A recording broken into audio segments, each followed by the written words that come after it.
En Brasil, el exdirector de abastecimiento de Petrobras, Paulo Roberto Costa, fue condenado a 7 años y 6 meses de prisión por lavado de dinero. También fueron sentenciadas a 5 personas más.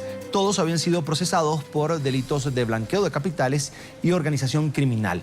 El exdirectivo de Petrobras se encontraba detenido desde marzo del año pasado, cuando la Policía Federal desarticuló la red que desvió millonarias sumas de la estatal petrolera entre 2004 y 2012. El caso de corrupción acentuó la crisis política del gobierno de la presidenta Dilma Rousseff y ha generado multitudinarias manifestaciones pidiendo la renuncia de la jefa de Estado. A pesar de ello, para el vicepresidente de Brasil, es imposible la destitución de la mandataria. Y quiero darle la bienvenida a Darío Pignotti, corresponsal de la agencia de noticias italiana ANSA y colaborador del mensuario francés Le Monde Diplomatique. Una buena tarde y gracias por estar con nosotros. Buenas tardes, Carlos. Un gusto saludarte. Un placer. Señor Pignotti, ¿está blindada la presidenta Dilma Rousseff ante cualquier hecho de corrupción que le salpique? No, blindada no lo está, toda vez que ella lleva solamente 3 meses en el gobierno y en el transcurso de los mismos ya hubo 2 importantes movilizaciones que sumadas reunieron a más de 2 millones de personas reclamando su impeachment, argumentándolo esto en el escándalo de Petrobras, aquí conocido como el Petrolão, según el cual hubo sobornos multimillonarios que la propia empresa reconoció ayer a través de su titular, quien dijo en conferencia de prensa y al presentar un informe auditado por observadores independientes que el costo de estas irregularidades suma alrededor de 2.000 millones de dólares. Y a esto se agrega que el déficit, el rojo, de la mayor empresa brasileña, una empresa estatal de capital abierto en 2014, fue de cerca de 7.000 millones de dólares. Si añadimos entonces lo político a lo contable, notamos que el momento de Rousseff es difícil, aunque, cabe aclarar, no de un inminente impeachment, como reclama fundamentalmente el derrotado candidato presidencial Aécio Neves, que en 2014, representando al Partido de la Socialdemocracia Brasileña, estuvo a punto de derrotar a Rousseff y no lo hizo por un estrecho margen de votos. Fíjese, en las últimas semanas hemos visto el descontento de los brasileños con su presidenta. A pesar de esta situación de la calle caliente, ¿es realmente imposible la destitución de la presidenta? Imposible es una palabra tal vez temeraria. Lo que uno recoge aquí en Brasilia, no solo consultando con fuentes de la presidencia en el Palacio del Planalto, sino de la oposición en el Palacio del Congreso, ubicado a muy pocas cuadras, es que el impeachment, según los adversarios del gobierno, es por el momento algo que se está cocinando, esta es la expresión que hemos oído repetidamente, paso a paso, con argumentos y con la persuasión del público. En la medida en que estas marchas sean cada vez más multitudinarias, la posibilidad de que ese guisado acabe por llegar a punto serán mayores. Pero esto además necesita, como lo explicó en los últimos días el vicepresidente Miguel Temer, de una base jurídica sólida, de hechos que sustenten la presentación ante la Corte Suprema de Justicia, aquí el Supremo Tribunal Federal.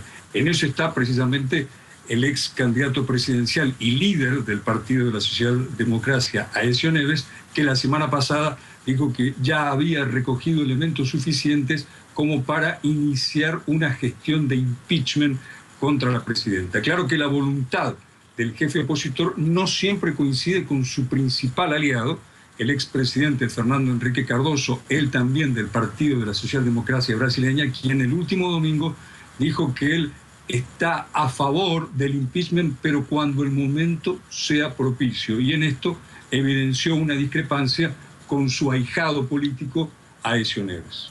Ahora, usted que siempre está empapado de la noticia y de los datos directamente con el Palacio de Gobierno, con las instituciones brasileñas, ¿es posible?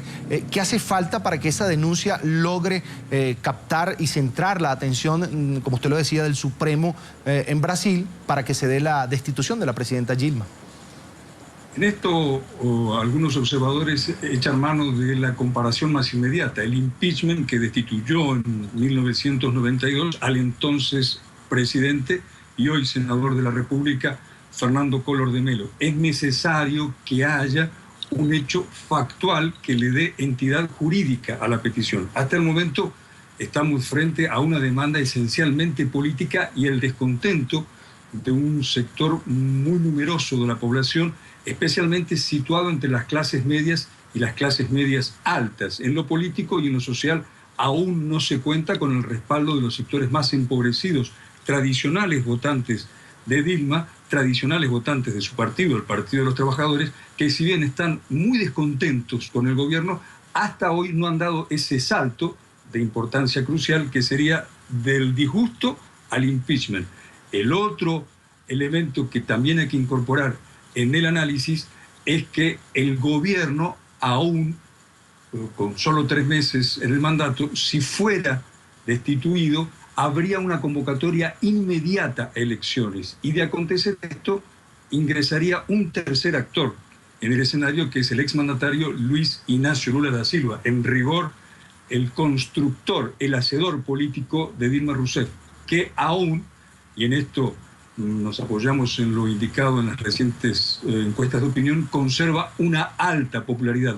La política, como usted sabe, tiene pliegues y repliegues y Brasil no es ajeno a esto. Por tanto, la oposición exige el impeachment, pero por lo bajo espera que este, si ocurre, y no hay que descartarlo, sea después de 2016, porque la ley establece que si fuera antes de 2016 habría elecciones anticipadas y allí debieran vérselas con Lula y quién sabe cuál sería el resultado electoral. Agradecemos a Darío Pignotti, corresponsal de la agencia de noticias italiana ANSA y colaborador del mensuario francés Le Monde Diplomatique. 1 millón de gracias por estar con nosotros en la tarde de NTN 24. Por nada. Un placer.